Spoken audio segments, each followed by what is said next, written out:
June 24, 2024. Ako si Lacey, ang operator ng Inchine machine dito sa Transfit Ocean Mall. Nagamit ito ng 7 araw na may total meter 174. Printer head area. Ang huling palit ng color po ay noong February 26, 2024 at ang white naman ay May 4, 2024. Capping area na may 90% condition. Head clean.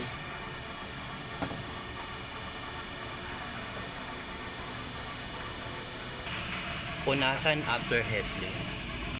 Punasan ng wiper after head clean. Nozzle test.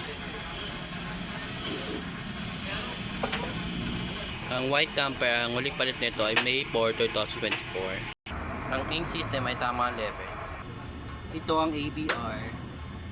Ito ang ground wire at ang waste lang ay nililisan sa bado. Ito naman po ang CMYK unused. Ito ang unused supply ng DTF film. Ito po ang unused supply ng powder at ng quap white. Ito naman ang unused supply. Isang nagamit ko sa white, sa DTF resin powder at sa isang DTF film. Daily output, maintenance checklist, DTF weekly, at DTF maintenance checklist. Thank you.